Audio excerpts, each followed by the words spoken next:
पहले जब उनकी सरकार थी उन्होंने कहा था कि देश की संपत्ति पर पहला अधिकार मुसलमानों का है। इसका मतलब ये संपत्ति इकट्ठी करके किसको बांटेंगे? जिनके ज्यादा बच्चे हैं उनको बांटेंगे।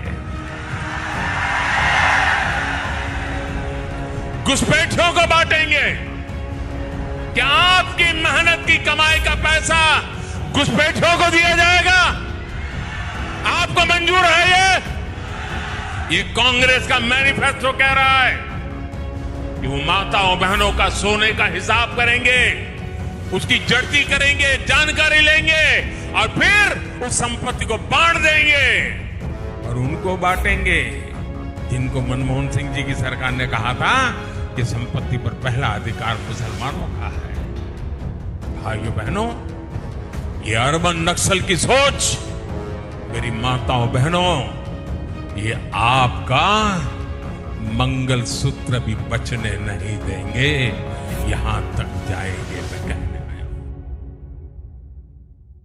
नमस्कार, मैं मनमोहन मिश्रा एक बार फिर आप लोगों के बीच कुछ गंभीर मुद्दों को लेकर के। दोस्तों, आप सभी का हमारे इस YouTube चैनल पर स्वागत है। आप सभी से अनुरोध है कि इसे अधिक से अधिक लोगों तक पहुंचाएं अगर आपको सही लगे तो। दूसरी बात, अगर ये वीडियो देख रहे हैं तो सब्सक्राइब जरूर करें, लाइक भी कर दें और शेयर भी कर दें जिससे लोगों तक पहुंचे। क्योंकि आप जानते हैं कि गोदी मीडिया, सुपारी मीडिया, डाबर मीडिया तो आपकी, हमारी और आमजन की बात को किसी तक पहुंचने से रोक रही है। आपको पता होगा कि एक बहुत बड़ा अमाउंट नरेंद्र मोदी गूगल को भी पे कर रहे हैं प्रचार के लिए, और उस प्रभाव में YouTube भी आपके उन वीडियोस को जो सीधे नरेंद्र मोदी से सवाल करता हो, उनके झूठ का पर्दाफाश करता हो, उनके झूठ पर उंगली उठाता हो, उनके जुमलों की बात करता हो, उसे स्प्रेड होने से रोका जाता है, उसे लोगों तक पहुंचने से रोका जाता है। जो ऑटोमेटिक लोगों तक रीच पहुंचता है, लोगों तक पहुंचता है, उसे भी रोका जाता है। खैर, ये बात हो गई जनरल जो आपसे रिक्वेस्ट थी। अब बात मुद्दे की। अगर यूं कहें कि मोदी ने माना कि वो मुसलमान हैं और घुसपैठिए भी, तो अतिशयोक्ति भी नहीं होगी, गलत भी नहीं होगा, क्योंकि कुछ परिभाषा नरेंद्र मोदी ने दी है किसी को मुसलमान होने और घुसपैठिया होने की। उन्होंने अपनी रैली में यह बात मंच से कही कि ज्यादा बच्चे पैदा करने वाले मुसलमान होते हैं और घुसपैठिए। उनका जो भाषण है उसका रिजल्ट यही है, उसका मतलब यही है, जो आम आदमी को वो समझाना चाहते हैं, बताना चाहते हैं, उसका अर्थ यही है। तो इसका मतलब हो गया कि नरेंद्र मोदी ने खुद से स्वीकार कर लिया कि वो भी मुसलमान हैं और वो घुसपैठिए भी हैं। अब उस परिभाषा के अनुसार अगर देखा जाए तो नरेंद्र मोदी के दादाजी 6 बच्चे पैदा किए थे और नरेंद्र मोदी के पिताजी ने भी 6 बच्चे पैदा किए। नरेंद्र मोदी के चाचा जी 8 बच्चे पैदा कर डाले। अब सोच के बताइए, ये कम होता है या ज्यादा? और अगर ज्यादा है, ज्यादा बच्चे पैदा करने की कैटेगरी में आता है, तो इसका मतलब तो यही होता है कि नरेंद्र मोदी भी मुसलमान हैं और घुसपैठिए भी। खैर, नरेंद्र मोदी को गर्व करना चाहिए कि वो मुसलमान हैं। घुसपैठिए तो वो अपने आप अपने ऊपर टैग लगा रहे हैं। मैंने इसलिए कहा कि नरेंद्र मोदी को गर्व करना चाहिए कि वो मुसलमान हैं, क्योंकि क्रांति में मैं इतिहास को जब पढ़ने लगा, मैं इतिहास में जानने की कोशिश की, तो 1947 से पहले मुझे एक नाम भी नहीं मिला नरेंद्र मोदी के भाई बंधुओं का या जो भी उनके आसपास के, मोदी, शाह, पारेख, मेहता, जो भी, जो शहीदों की कैटेगरी में आते हों, जो भारत आजादी की लड़ाई लड़ते हुए शहीद हो गए हों। मैंने ढूंढा, मुझे नहीं मिला। अगर किसी को मिले तो मुझे भेजना, मैं अपने को करेक्ट करूंगा।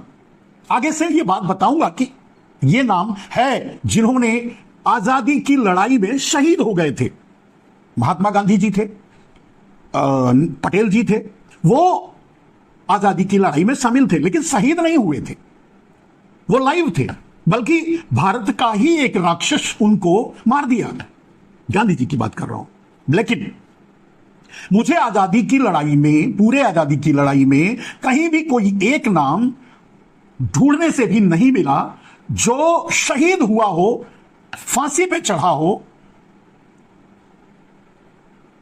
भगत सिंह की तरह, अशफाकुल्ला खां की तरह, या किसी तरह से आजादी की लड़ाई लड़ते हुए शहीद हुआ हो, सुभाष चंद्र बोस की तरह, चंद्रशेखर आजाद की तरह। ऐसा कोई एक नाम नहीं मिला। दूसरी बात, मेरे दोस्त, अगर इतिहास को छोड़ भी दें तो मैंने वर्तमान में जानने की कोशिश की। 1947 के बाद से आज तक के इतिहास को टटोलने की कोशिश की, जानने की कोशिश की। मुझे कभी भी किसी भी बॉर्डर से किसी एक भी शहीद का जनाजा, शहीद की अर्थी मुझे गुजरात जाते नहीं दिखी। और 1947 के बाद युद्ध में भी शहीद हुए, बॉर्डर पे शहीद हुए लोगों में मुझे कभी भी आपके भाई बंधु नहीं दिखे। हो सकते हैं, मैं इसे इनकार नहीं कर सकता परसेप्शन के लिए, लेकिन अगर होंगे तो कोई मुझे भेजेगा, मैं उसे करेक्ट करूंगा। लेकिन मुझे तो ढूंढने से नहीं मिला। और कम से कम एक लंबी उम्र हो चुकी है मेरी, और इस लंबी उम्र में भी मैंने अपनी आंखों से तो कभी नहीं देखा किसी न्यूज में, किसी समाचार में, कहीं भी, जबकि कहीं ना कहीं हर रोज हमारे सैनिक शहीद होते हैं और उनकी अर्थियां उनके घरों पर जाती हैं, मातम मनाया जाता है, जो भी परिस्थितियां होती हैं। यहां सवाल बस इतना है कि आप बंदूक उठाकर सीमा पर भी नहीं खड़े होते। लेकिन आजादी की लड़ाई में भी, आजादी की लड़ाई के लिए लड़ते हुए शहीद होने वालों में भी कम से कम 30% से ज्यादा मुसलमानों के नाम आपको मिलेंगे। इसलिए मैंने कहा, नरेंद्र मोदी जी, अगर आप मुसलमान हैं तो आपको गर्व करना चाहिए। पहली ये सबसे बड़ी बात। दूसरी सबसे बड़ी बात, मोदी जी, अगर आप या आपके सनातनी या आरएसएस वसुधैव कुटुंबकम की बात करते हैं, हम उसको भी छोड़ देते हैं, सनातन की बात करते हैं हम, आप सनातन के इतिहास में कहीं भी मुसलमान आपको मिला? कहीं रामायण में, कहीं महाभारत में, कहीं? कहने का अर्थ मेरा यह है कि अगर आज कोई मुसलमान है तो वो हिंदुओं की गलतियों की देन है। और सिर्फ यही नहीं, कोई जैन है, कोई सिख है, कोई बौद्ध है, कोई पूरी दुनिया ही, अगर आप अपने ही इतिहास को 2 लाख करोड़ साल से पुराना मानते हैं, आप सनातनी हैं, अपने आप को गर्व से कहते हैं, आप हिंदू हैं, अगर आप अपने आप को गर्व से कहते हैं, तो आपको यह समझना होगा कि पूरी पृथ्वी में सबके सब हिंदू ही थे, कोई नहीं। हां, कालांतर में धीरे धीरे लोग अपने ही समुदाय से नाराज होकर नए नए संप्रदाय का गठन किया, चाहे वो इस्लाम हो, चाहे वो जैन हो, चाहे वो बौद्ध हो, चाहे वो क्रिश्चियनिटी हो, चाहे वो कुछ भी हो, जो भी, यहां तक कि छोटी छोटी सब के सब वो तो हिंदू ही थे। खुद को हिंदू कह करके अगर नरेंद्र मोदी आप किसी को मुसलमान होने पर डोमिनेट कर रहे हैं, या किसी को जैन होने पर, किसी को सिख होने पर, किसी को बौद्ध होने पर, किसी को किसी संप्रदाय से न जुड़ने पर अगर आप डोमिनेट करना चाहते हैं, उसे नीचा दिखाना चाहते हैं, तो ये वही मानसिकता है आपके पूर्वजों की जिन्होंने हिंदुओं को ही मुसलमान बनने पर मजबूर किया। और कम से कम आपके पूर्वजों ने तो मुगलों के आते ही मुगलों के साथ खड़े हो गए, अंग्रेजों के आते ही अंग्रेजों के साथ खड़े हो गए, और यहां तक कि अंग्रेजों को लाने वाले भी वही थे। अब इतने मतलब बैग टैग लेकर के अपने आप पर नरेंद्र मोदी, अगर गर्व से आप किसी मुसलमान को डोमिनेट करने जाएंगे, उसे नीचा बताने की कोशिश करेंगे, तो सबसे पहले आपको अपने आप के बारे में सोचना पड़ेगा। और अगर सचमुच अगर आप मुसलमान हैं और आपके बाप दादा अगर मुसलमान, अगर आपकी परिभाषा के अनुसार अगर ज्यादा बच्चे पैदा करने का मतलब होता है कि वो मुसलमान है और वो घुसपैठिया है, तो आप भी हैं। और अगर हैं तो मैं इसे गलत नहीं कह रहा हूं, मैं तो आप पर गर्व कह रहा हूं कि आप मुसलमान हैं, और आपको भी गर्व करना चाहिए कि आप मुसलमान हैं और आप घुसपैठिए हैं। घुसपैठिए तो मैं नहीं कहूंगा, क्योंकि मैं वसुधैव कुटुंबकम को मानता हूं, क्योंकि मैं सनातन धर्म को मानता हूं, क्योंकि मैं सनातनी हूं। आप छद्म सनातनी हो सकते हैं, आप मंदिर का उद्घाटन कर सकते हैं, लेकिन एक छोटी जात से होने के कारण राष्ट्रपति को दूर रख सकते हैं। आप संगोल धारण कर सकते हैं, संसद का उद्घाटन कर सकते हैं, लेकिन छोटी जात का होने के कारण राष्ट्रपति तक को दूर रख सकते हैं। यह वही देश है। आपके जैसे सनातनियों ने हमारे ही राष्ट्रपति को मंदिर में जाने से मना कर दिया था। शायद ये सोशल मीडिया से जाना, ये इसको मैं अपुष्ट मानता हूं, पुष्ट नहीं मानता, लेकिन अगर ऐसा हुआ है तो आप जैसे लोग ही इस तरह की नफरत फैलाने का काम करते हैं। नरेंद्र मोदी जी, आपने बहुत अच्छा काम किया अगर आप कहते हैं तो, आपने बहुत बड़ा काम किया अगर आप कहते हैं तो फिर आपको इतने नीचे गिर करके इतनी घटिया बातें, इतनी ओछी हरकतें, इतनी ओछी सोच और इतनी ओछे घृणा का प्रचार करने की क्या जरूरत है? क्या आपको चुनाव जीतने के लिए हिंदू मुसलमान, छोटा बड़ा, छोटी बड़ी, इसके अलावा भी कुछ मिलता है?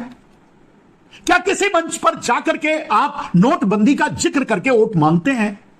आपने तो नोटबंदी के जरिए पूरे भारत को ब्लैक मनी के विहीन कर दिया था, नकली नोटों के विहीन कर दिया था। आपका कहना था, बहुत बड़े बड़े वादे किए थे। आप बताइए, क्या किसी मंच पर जाकर के आप जीएसटी के नाम पर वोट मांगते हैं? चलिए वो छोड़ दीजिए, आप धारा 370 की बात ही आज करते हैं किसी मंच पर जाकर। शायद डरते हैं क्योंकि आप धारा 370 के सहारे ही लद्दाख को अडानी जैसे माफियाओं को बेच रहे हैं। क्या यह सच नहीं है? नरेंद्र मोदी जी, नफरत से आप चुनाव जीतना चाहते हैं और देश को लूट करके आप अडानी को देना चाहते हैं या कुछ गुजराती माफियाओं को देना चाहते हैं। क्यों? क्या आप देश के प्रधानमंत्री नहीं हैं? आप गुजरात के प्रधानमंत्री हैं। क्या गुजरात भारत है? भारत का है, लेकिन भारत नहीं है। और आपके कृत्य, आपके कर्म पूरा का पूरा गुजरात वाद को लेकर है, अडानी वाद को लेकर है। आप अडानी के अलावा किसी को अपना परिवार ही नहीं मानते, गुजरात के अलावा किसी को भारत ही नहीं मानते। क्यों और कब तक? वैसे इस देश के आम आदमी से मैं सोच नहीं पा रहा हूं, जिनके हाथों में आप 80 करोड़ लोगों को भीख का कटोरा थमा दिए और एक तरफ पूरा का पूरा अंडरग्राउंड ब्लैक मनी के जरिए अडानी को दूसरे नंबर का धनी बना दिए। इसके बावजूद भी आप पर भरोसा करे, तालियां बजाए, हंसे, मुस्कुराए। आपके इन नफरती बातों पर आश्चर्य है।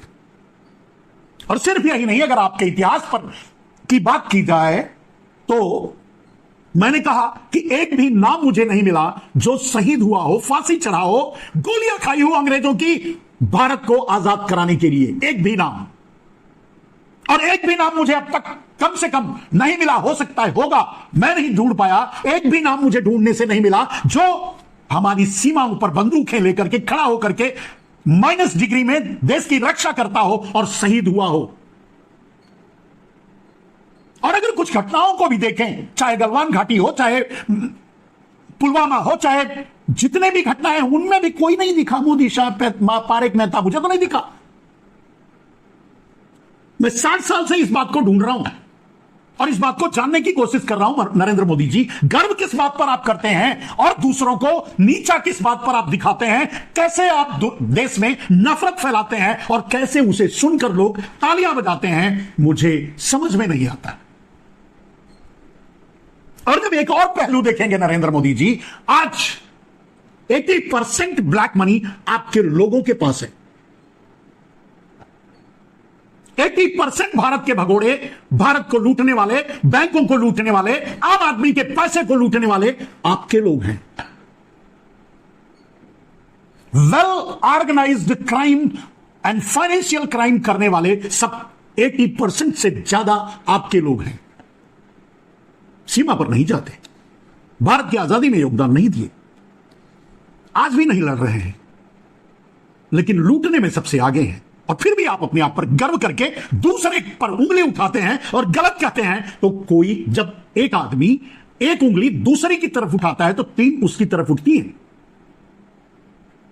आईने में कभी अपना चेहरा देखना नरेंद्र मोदी जी और पूछना अपने आप से, हू आर यू? कौन है आप?